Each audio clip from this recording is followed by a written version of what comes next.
네, 안녕하십니까. 아시안셀러 아셀입니다. 오늘은 좋은 배대지 선택하는 노하우에 대해서 말씀드리겠습니다. 배대지가 진짜 중요한 이유는 뭐냐면은 제가 생각하기에는 일단 배대지는 내 상품이 있어요. 내 상품들이 계속 입고가 되고 있고, 그리고 운송비 예치금이 매달 적립이 되고 있기 때문에 이 두 개를 합치면 저 같은 경우에는 한 달에 한 600만 원에서 800만 원까지 배대지에서 걸려 있는 거죠. 그런데 이 배대지를 맘대로 정한다는 것은 말이 안 되죠. 그렇기 때문에 배대지가 정말 중요한데 이 배대지를 어떻게 구하는지에 대해서 조금 말씀드릴게요.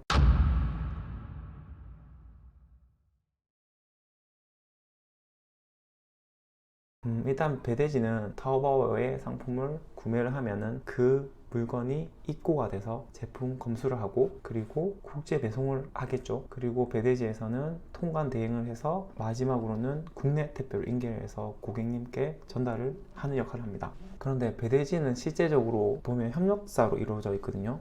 배대지에서 하는 거는 결국엔 자체 물류창고에서 제품 검수만 합니다. 그리고 나서 나머지 것들은 전부 다 포워더가 해요. 협력된 포워더에서 국제 배송 컨테이너를 잡고 관세사 통과를 하고 국제 택배로 인계를 하죠. 그렇기 때문에 이제 배대지는 어떤 포워더랑 일하는 게 가장 중요하거든요. 그래서 저희는 근데 뭐 정확하게 배대지가 어떤 포워더랑 일하는지 모르지만은 좋은 배대지를 찾기 위해서는 저는 항상 하는 게 있어요. 그건 뭐냐면은 일단은 전화하세요. 전화해서 사장님하고 얘기를 해보고 질문을 해보고 하면은 대략적으로 이 배대지의 스타일이나 아니면 성향을 좀 파악할 수 있습니다. 인터넷 홈페이지로만 보는 걸로는 절대 배대지를 판단할 수 없어요. 저는 각 섹션별로 어떤 걸 보는지에 대해서 좀 자세하게 설명드릴게요. 먼저 제품 검수 부분은 일단 자체 물류 창고가 있는지가 좀 중요해요.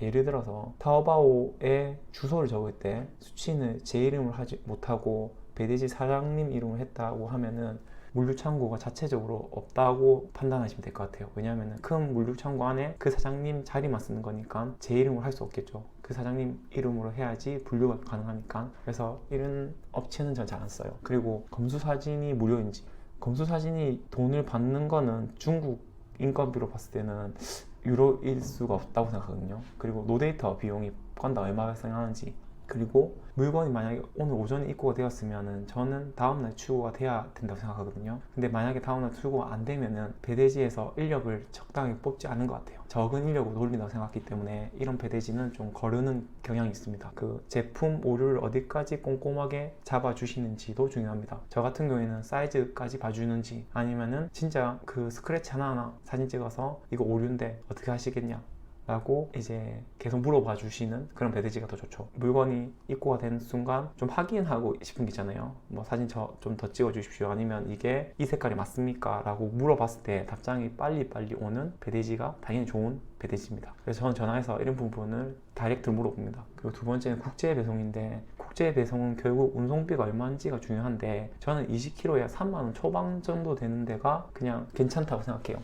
부피 움님이 없는지. 부피 움님이 뭐냐면 가로 세로 높이 나누기 5천을 했을 때 그 중량하고 실제 중량하고 대비해서 부피 중량이 높으면은 그걸로 계산하거든요. 예를 들어서 엄청 큰 물통이 있다. 그러면은 이 물통은 5kg밖에 안 됐지만 부피로 했을 때는 15kg, 20kg 될 수 있어요. 이때 부피 운임으로 적용하는지. 근데 대부분 적용 안 할 거예요. 그리고 입항하는 항구가 어딘지도 저는 물어봐요. 사장님께서 인천으로 입항합니다 라고 할 수 있는데, 뭐 어떤 사장님은 그때그때 다른데 연휴나 아니면 인천이 너무 막힌다 하면은 평택으로 갈 때도 있어요. 요도로 이렇게 합니다 라고 얘기하는 배대지가 전 더 좋은 것 같아요. 그리고 주 몇 회 운항하는지, 대부분 제가 봤을 때는 주 6회 하시거든요. 근데 주 5회 하고 4회 운항하는 데는 조금 거르는 편입니다. 그리고 통관인데 제가 생각하기에는 통관은 평균 2일에서 3일 정도 걸리는 게 맞는 것 같아요. 제가 얘기한 건 입항하고요. 입항하고 2일, 3일 안에 통관 완료가 돼야 되고, 그렇지 않고 연휴, 그러니까 추석이나 뭐 춘절이나 그 후에는 5일에서 7일 정도 걸리는 게 합당한 것 같아요. 그렇지 않고 뭐 10일, 12일까지 통관이 걸리면은 그 배대지는 통관사나 이제 세관하고 관계가 그렇게 좋지 않다 라고 저는 판단이 되거든요. 그래서 이런 업체는 좀 거르는 편이고, 그리고 통관 관련해서 설명을 잘 해주시는지, 예를 들어서 좀 애매한 물건이 있으면 이거 통관되냐고 물어봤을 때 통관된다 안 된다 뿐만 아니라 이런 부분은 이것 때문에 통관이 안 된다. 뭐 예를 들어서 칼 같은 경우에는 여러분 15cm까지 통관이 되고 15cm 이상인 건 통관이 안 돼요. 그리고 마지막은 국내 택배인데, 국내 택배는 CJ가 대부분 쓰실 거예요. 근데 돈을 좀 더 주면 우체국 택배도 쓰긴 한데, 이 두 택배의 장단점을 좀 말씀드리자면은, CJ는 토요일날 택배 인계를 할 수 있어요. 토요일날 택배 수거가 되는 거죠. 그러니까 하루라도 빨리 도착할 거고, 그리고 택배 크기가 가로 세로 높이 합이 160cm까지 일반 택배로 갈 수 있어요. 근데 다른 거는 120cm 라고 알고 있거든요. 그 단점은 택배 파업 이력이 있어서 파업을 할 수 있는 단점이 있습니다. 그리고 이제 월요일날 택배가 많이 몰리잖아요. 몰리면은 수요일도 목요일날 도착하는 경우도 있더라고. CJ 연휴는 그런 게 더 심합니다. 근데 우체국 택배는 택배를 접수하고 그 다음날 바로 배송이 돼요. 거의 100%. 그리고 파업 가능성도 없어요. 영업소에 연락하면 전화를 잘 받습니다. 단점은 토요일날 택배 수거를 안 할 수도 있어요. 그리고 택배비가 비쌉니다.